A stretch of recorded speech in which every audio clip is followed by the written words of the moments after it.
A quiet town, a place where everyone knows each other's names, secrets are rare, and the rhythm of life moves slowly. But beneath that calm surface, there are stories that refuse to stay buried, stories that haunt the edges of the holler, stories that demand attention. This is the story of Lorraine Whittaker, a woman whose life has been marked by trauma, mystery, and questions that remain unanswered even decades later. And at the center of it all is a child, Timmy, a boy whose very existence has been a puzzle to those who live nearby, and perhaps to those who have claimed to know the truth. The Lorraine Whittaker case is not just another story of small-town tragedy. It's a story where family, neighbors, and long-kept secrets collide in ways that leave even the most skeptical questioning what really happened. At the heart of this story lies a question that refuses to die. Could the neighbor, someone everyone assumed was just part of the background of their lives, actually be Timmy's father? And if so, how did the adults around him respond or fail to respond to the events that shaped both Lorraine and her child? Lorraine Whittaker's life has always been complex. Born with disabilities that would make her dependent on family support, she navigated a world where her vulnerability was obvious, yet misunderstood. Despite her challenges, she has always shown resilience, a quiet strength that shines in moments when the world seems most determined to strip her of dignity. Yet for decades, that strength has been overshadowed by whispers, accusations, and mysteries that refuse to fully surface. Decades ago, an incident occurred that would change Lorraine's life forever. A man named Joe who lived nearby, familiar to everyone in the holler, allegedly took advantage of her vulnerability. What exactly happened is still debated among family members and those who knew the story. Some accounts describe a crime of assault. Others are more ambiguous, perhaps intentionally so. What is undisputed is the aftermath. Lorraine became pregnant, giving birth to Timmy, a child whose paternity would become a source of confusion, speculation, and pain for years to come. Family testimony complicates the story even further. According to some of Lorraine's relatives, including Betty, BJ, and Larry, they knew exactly who fathered Timmy. Their accounts converge on one name, Joe Boland, but knowing a name and taking action are two very different things. Did anyone call the authorities? Did anyone confront Joe? Some family members say no. Some suggest that the response was muted, constrained by fear, denial, or the strange code of silence that often governs small communities. The result is that the alleged perpetrator continued living nearby, seemingly untouched by consequences, while Lorraine and her child navigated the realities of their lives under a shadow of trauma. Timmy himself grew up in a world where the truth was obscured, where adults around him offered fragments of explanations and contradictions.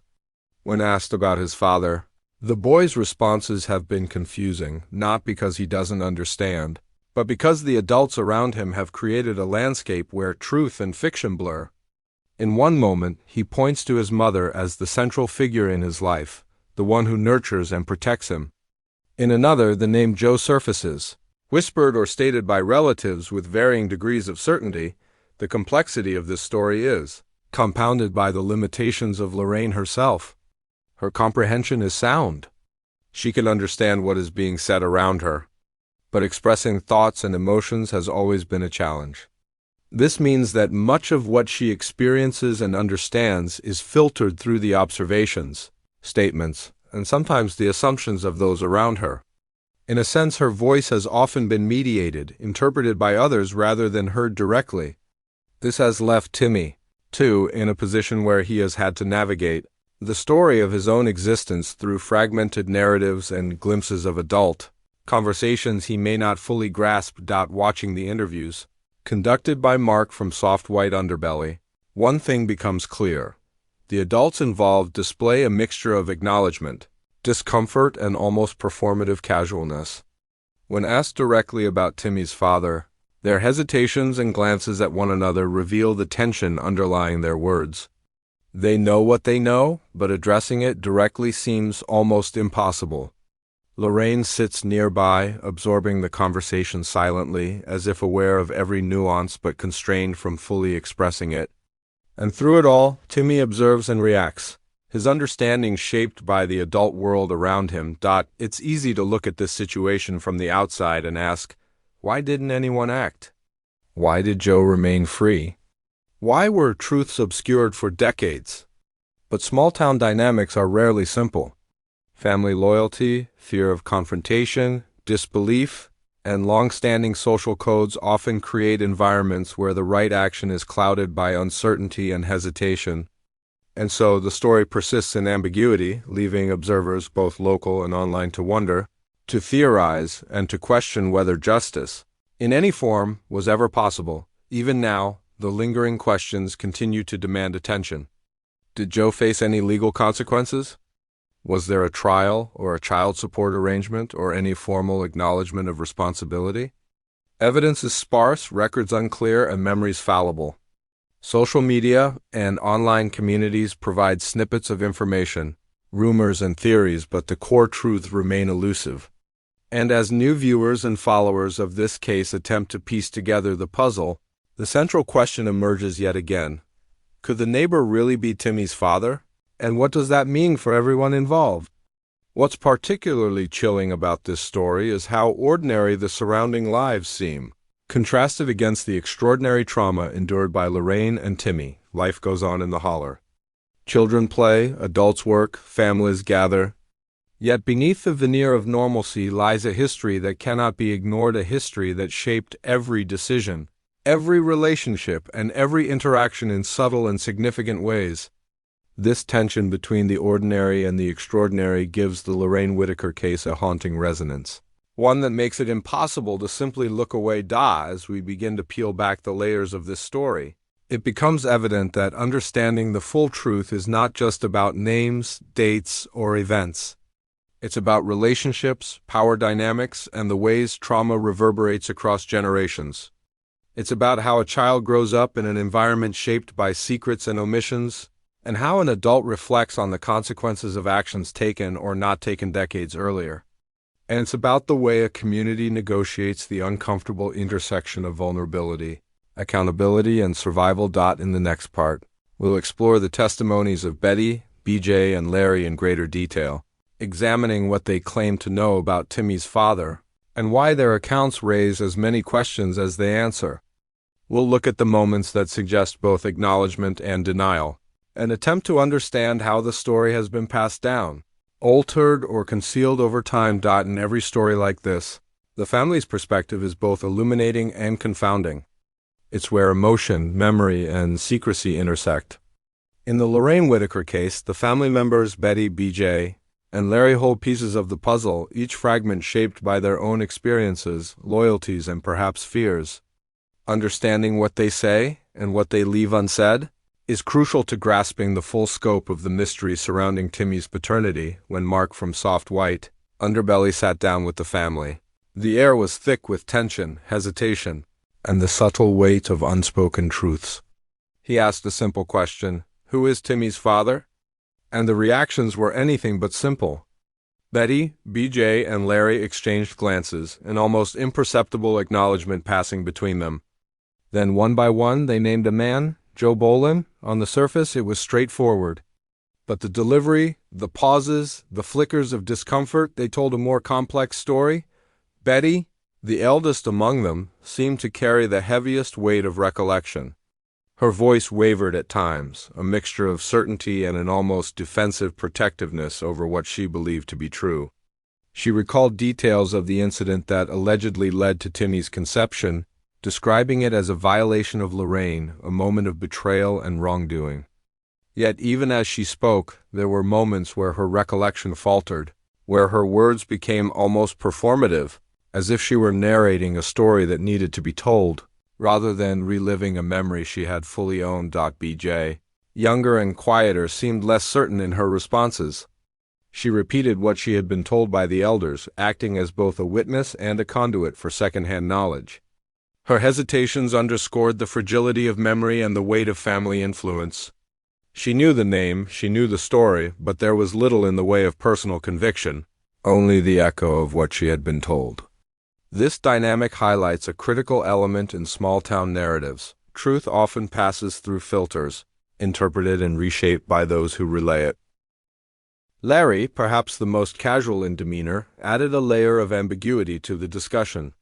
His laughter, his giggles, even at moments describing events of trauma, are jarring. They may come across as nervous responses, attempts to diffuse tension, or a coping mechanism against confronting painful family history. Yet despite the levity in delivery, Larry affirmed Joe Boland's connection to Timmy. In that affirmation, however, there is both clarity and discomfort. The clarity lies in the statement itself. The discomfort lies in the manner of delivery and the context of decades-long secrecy. The family's testimony also reveals a critical failure in action. Knowing the alleged perpetrator's identity and not involving authorities is a recurring theme in cases like this. There is a gap between acknowledgement and accountability, a space where morality, fear, and social norms intersect. According to their statements, the alleged violation occurred, Lorraine became pregnant, and the man responsible, Joe Boland, continued to live in the same community, untouched by legal or social consequences. For Timmy, this created a unique and troubling reality. His father, by the accounts of those around him, was present in name and location, yet absent in responsibility. This raises another question. How does a child navigate truth and lies in a household or community where information is intentionally or unintentionally obfuscated?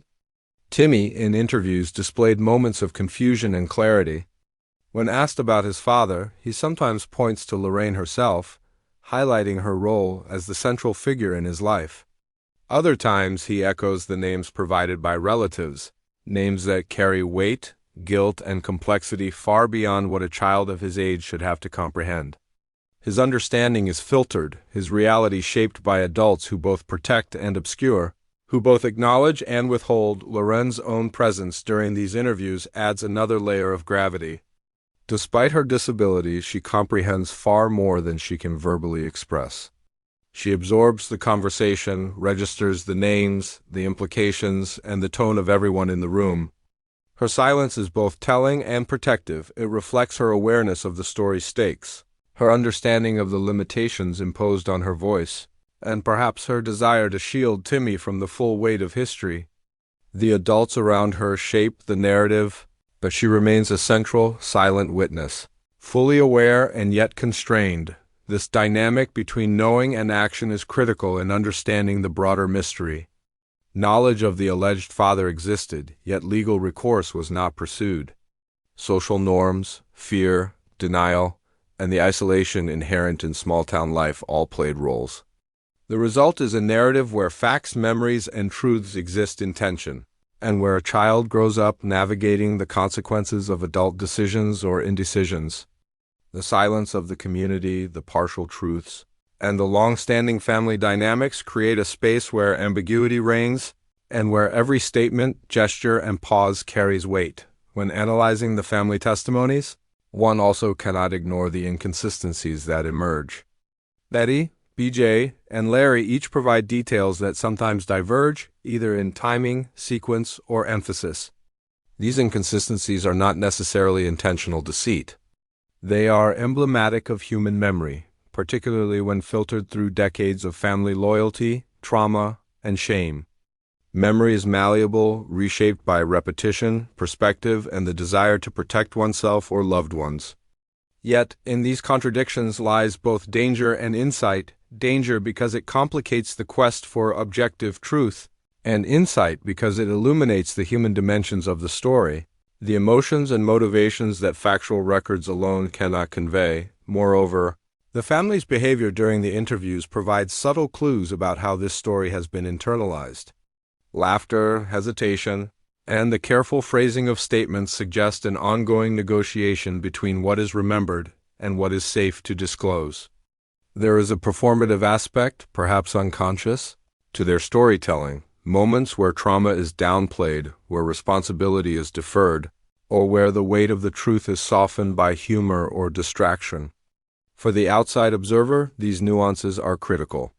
They reveal both the resilience and the fragility of family memory, and the ways trauma can be navigated, concealed, or communicated indirectly. At the heart of all this is a moral and ethical question. How does a family respond when they know a child's paternity involves an alleged act of assault? yet the alleged perpetrator remains free? The answer, in this case, is complicated, reflective of human fear, small-town dynamics, and perhaps the prioritization of family cohesion over legal accountability. It is a question that resonates far beyond this particular case, highlighting universal tensions between justice, protection, and secrecy. And then there is the question of Timmy's understanding. Children are remarkably perceptive, even when adults underestimate their awareness. Timmy's reactions, sometimes pointing to Lorraine, sometimes echoing the names of others, reflect a navigation of partial truths, fragments of adult conversation, and the complex web of family secrecy. His reality is shaped not only by what is said, but by what is withheld, by glances, silences, and the emotional tone of those around him. Understanding his perspective is essential to understanding the broader consequences of the events that unfolded decades earlier. The interviews also reveal another striking aspect, the persistence of secrecy even after decades. This is not simply a story of past events. It is a story that continues to influence the present.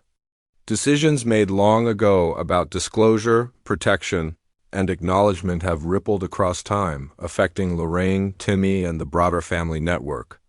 The tension between transparency and concealment is palpable, underscoring the difficulty of reconciling human fallibility with the pursuit of justice. As we examine the family testimonies, the picture becomes clearer yet more complex. On one hand, there is acknowledgement. Joe Boland's alleged role in Timmy's conception is recognized by multiple family members. On the other hand, there is inaction, no clear legal consequences, no formal acknowledgement beyond verbal confirmation, no accountability imposed on the alleged perpetrator. The result is a story that exists in shades of gray, where truth is present yet elusive, and where every interaction carries layers of meaning and consequence. This duality, knowing and not acting, speaking and not fully revealing, is central to the Lorraine Whittaker case. It reflects the messy realities of human behavior, particularly in small, close-knit communities where relationships, reputation, and fear intersect. The family's testimonies provide a roadmap to understanding both the known facts and the gaps that remain. But they also leave open questions. How much of the story has been shaped by protective instincts?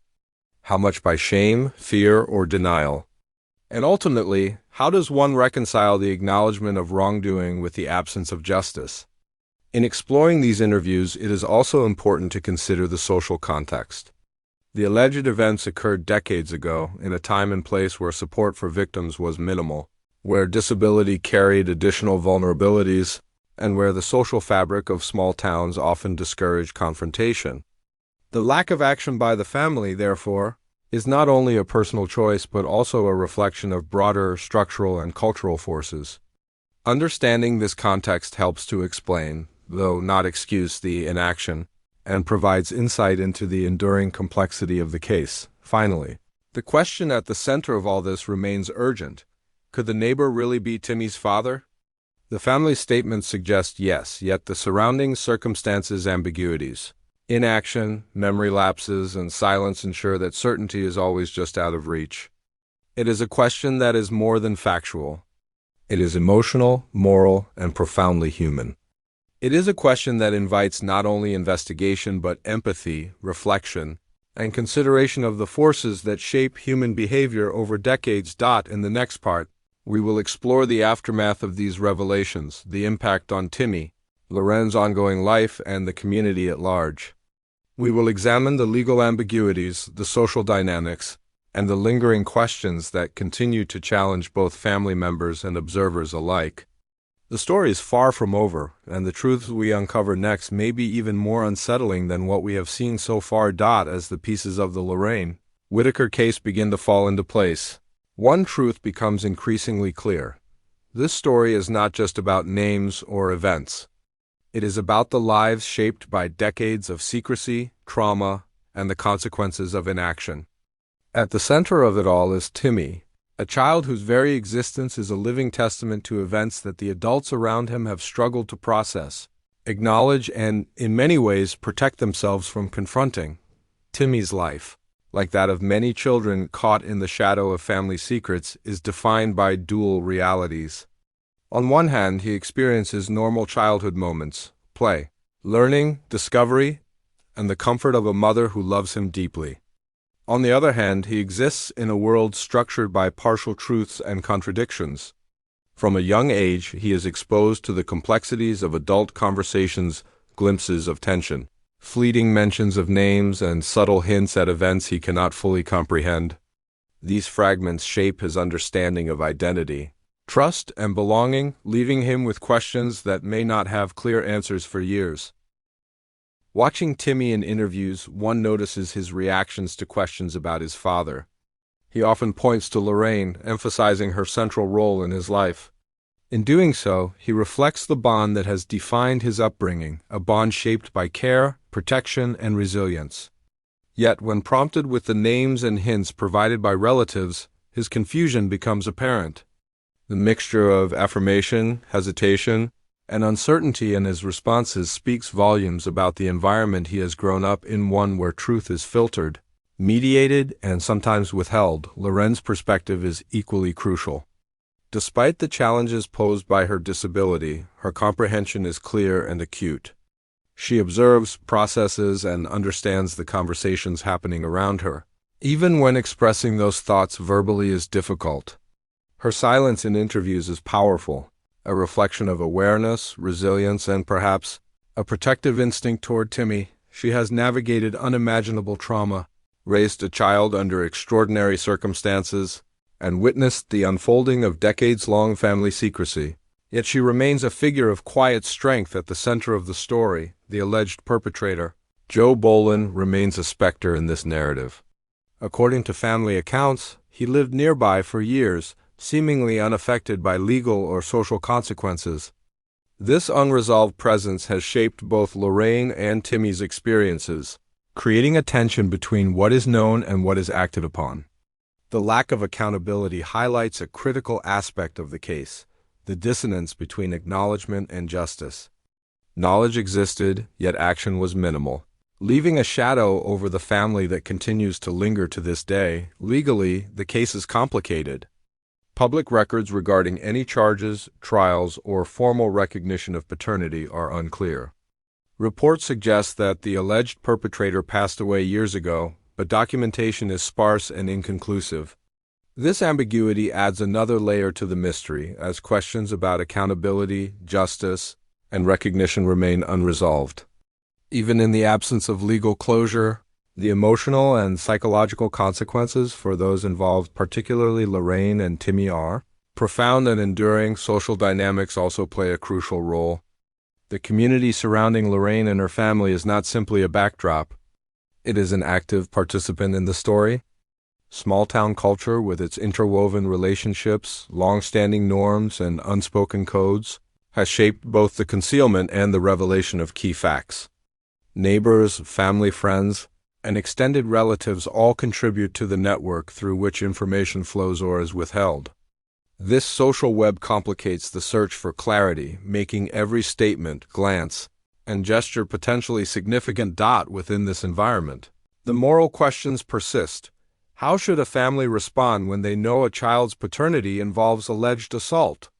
How should a community respond when accountability is absent? The Whittaker case highlights the tension between familial loyalty and ethical responsibility, between protection and truth, and between memory and justice. It is a story that forces reflection on the ways people navigate moral dilemmas under extraordinary circumstances. The psychological impact on Timmy is another dimension of the story that cannot be overlooked.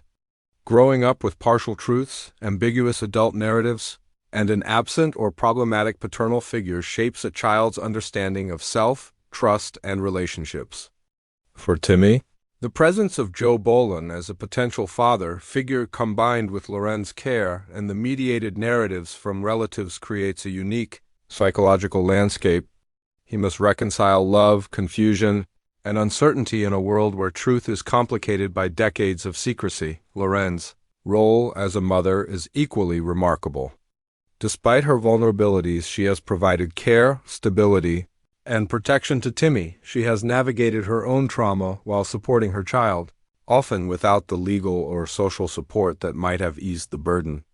Her resilience is a constant theme in the narrative, a reminder that even in the most difficult circumstances, strength and care can persist, shaping the lives of those around her in profound ways. The interviews conducted by Mark offer additional insight into the family dynamics at play. The reactions of Betty, BJ, and Larry illustrate a mixture of acknowledgement, discomfort, and protective instinct. Laughter, pauses, and careful phrasing reveal the emotional complexity of the situation. In many ways, their behavior underscores a fundamental tension in small-town life, the simultaneous desire to protect loved ones and the difficulty of confronting uncomfortable truths. These interactions reveal the human side of the story, showing how trauma, secrecy, and family loyalty intertwine to shape both words and actions, even outside the family. Observers are drawn into the narrative. The Lorraine Whittaker case is a story that resonates because it touches on universal themes: vulnerability, justice, morality, and the complexities of human relationships. Viewers cannot help but ask themselves difficult questions. What would we do in similar circumstances? How would we balance loyalty, protection, and truth? How do communities handle wrongdoing when formal systems fail? These questions extend the story beyond the specific events in the Whittaker family, making it both deeply personal and universally compelling. The lingering mysteries of the case create suspense that endures even decades later. Joe Boland's role, the lack of clear legal consequences, and the mediated narrative surrounding Timmy's paternity all contribute to a sense of unresolved tension. This tension is amplified by the gaps in memory, the silence of certain witnesses, and the filtered perspectives of family members. Each interview, each statement, each subtle gesture adds another layer to the story, creating a narrative that is both compelling and confounding as we consider the implications. The story also raises broader societal questions. How are victims supported or failed by families, communities, and institutions? How does a child navigate identity and family history in the presence of ambiguity and trauma? What responsibilities do those with knowledge bear when legal systems are absent or inadequate? The Whittaker case illustrates how these questions are not merely theoretical, they are lived experiences, with consequences that ripple across time, shaping lives in ways that are both visible and unseen. In this context, the role of memory and testimony becomes critical. The statements of Betty, BJ, and Larry are central to understanding the past, yet they are also shaped by decades of reflection, interpretation, and selective recollection. Their testimonies provide clues but also leave gaps. For Timmy and Lorraine, these gaps have real consequences, influencing how they understand the past and navigate the present. Memory, in this case, is both a tool and a challenge, a means of preserving truth, but also a source of ambiguity. The Whittaker case also highlights the intersections of disability, vulnerability, and justice. Lorraine's disability made her particularly vulnerable at the time of the alleged incident, a factor that both heightened the moral stakes and complicated the family's response. Timmy's life has been shaped by the intersection of this vulnerability and the secrecy that surrounded his conception. Understanding these dynamics is essential to understanding the broader story and the human experiences at its core, and yet, despite the trauma, despite the secrecy, and despite the uncertainty surrounding Timmy's father, there is resilience. Lorraine's care, Timmy's growth, and the family's complex navigation of truth all point to the human capacity to endure, adapt, and find meaning even in difficult circumstances. This resilience does not erase the pain or the unanswered questions, but it provides a lens through which to understand how people live, survive, and continue in the wake of trauma. As the case continues to unfold in public attention, the question of Joe Boland's paternity remains central. Confirming it or understanding the implications of it carries emotional, social, and legal weight. For Timmy, it is a question of identity. For Lorraine, it is a reminder of past trauma and resilience. For the community, it is a mirror reflecting the complexities of morality, secrecy, and justice. And for those of us following the story, it is an invitation to look beyond surface facts and explore the human dimensions that make this case both tragic and compelling. In the next and final part, we will delve into the unresolved questions, the broader implications of the case, and the lasting impact on the Whittaker family. We will explore the unanswered questions about justice, accountability, and the future for Timmy, Lorraine, and the community around them. The story, while decades old, continues to resonate, and the truths it reveals challenge us to think deeply about human behavior, morality, and the complexities of family and community secrets. As we reach the final chapter of the Lorraine Whittaker case update, the central question remains as haunting as ever. Could the neighbor, Joe Boland, really be Timmy's father? The answer, complicated and obscured by decades of secrecy, family dynamics, and unanswered legal questions, is still murky. What is clear, however, is the lasting impact of the events on Lorraine, Timmy, and the community around them. This case is not just a matter of names and dates, it is a story of trauma, resilience, and the ways human lives are shaped by both action and inaction. The family testimonies we've examined provide crucial context, but they also leave gaps. Betty, BJ, and Larry offer insights, but their memories are filtered through decades of familial loyalty, selective recollection, and perhaps fear.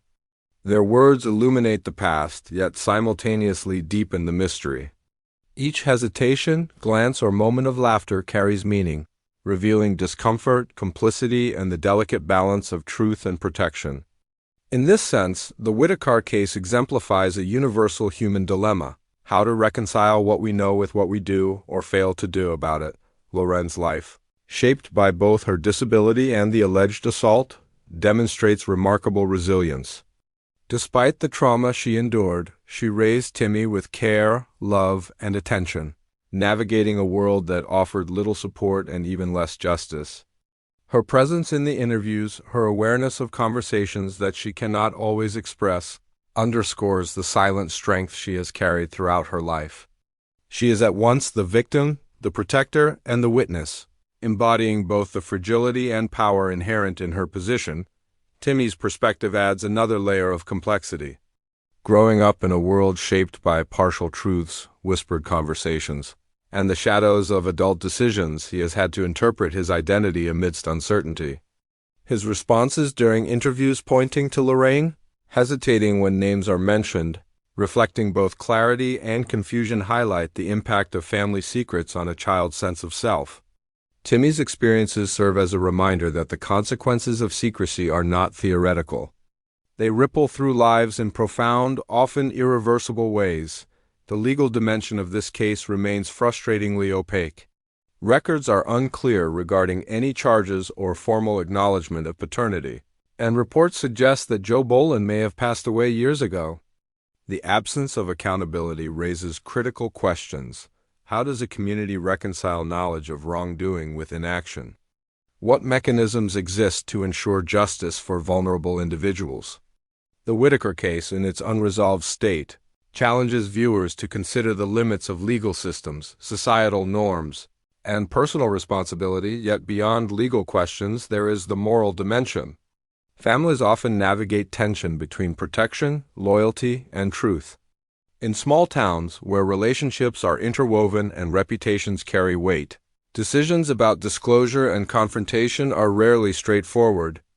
The Whittaker family's handling of the situation, acknowledging events while withholding action, illustrates this tension vividly. Their choices reflect not only fear and loyalty but also the human struggle to reconcile morality with the practicalities of survival and social cohesion. The case also raises broader societal questions about vulnerability, disability, and justice. Lorraine's disability made her uniquely susceptible to harm, while simultaneously limiting the avenues available for protection and recourse. Timmy's upbringing in a context shaped by secrecy highlights the consequences of failing to act decisively in the face of wrongdoing. These dynamics underscore the importance of awareness, intervention, and support for those most vulnerable, while also illustrating how community dynamics can both conceal and exacerbate harm. Even as the story continues to be explored in videos, interviews, and online discussions, the mystery of Timmy's paternity serves as a focal point for understanding the case's human dimensions. The possibility that Joe Boland is his father is intertwined with questions of responsibility, accountability, and identity. It is a question that transcends legal documentation and enters the realm of ethical and emotional reckoning. For viewers, it prompts reflection on how truth is acknowledged, withheld, or mediated in families, communities, and society at large. The Whittaker case also serves as a case study in the enduring consequences of trauma. Lorraine's experience, Timmy's development, and the family's handling of the situation reveal how one incident can reverberate across decades, influencing behavior, relationships, and perception. Trauma is not confined to the moment of occurrence. It permeates time, affecting choices, interactions, and memory. Observing how the Whittaker family navigates these consequences offers insight into the resilience and complexity of the human experience. For the community at large, the case highlights the challenges of balancing knowledge, action, and morality. People in the holler were aware, in varying degrees, of what occurred. Yet fear, loyalty, and social codes often dictated silence or inaction. This tension between awareness and responsibility illustrates a broader societal challenge. How do we support victims, hold perpetrators accountable, and prevent harm, especially when conventional systems fail or are inaccessible? Ultimately, the Lorraine Whittaker case is not just a story about one family or one child. It is a story about human resilience, moral ambiguity, and the consequences of secrecy. It challenges viewers to consider the intersection of knowledge and action, vulnerability and protection, and justice and survival. Every glance, pause, and statement in the interviews adds texture to the narrative, reminding us that truth is rarely simple, and that the past continues to shape the present in ways both visible and unseen. As we reflect on the case, several questions remain unanswered. What would have happened if the family had pursued legal action decades ago? How might Timmy's life have been different if clarity had been established from the beginning? And what responsibilities do communities have when confronted with the vulnerability of their members?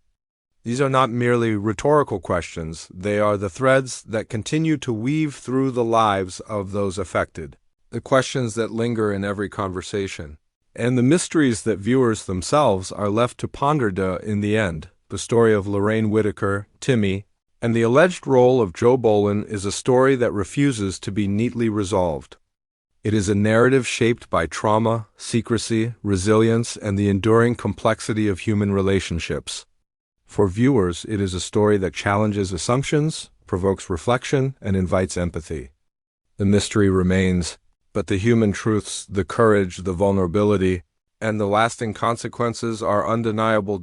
As we conclude this exploration, the message is clear. Some stories leave questions unanswered not because the answers do not exist, but because human lives, with all their complexity, cannot always be reduced to simple explanations.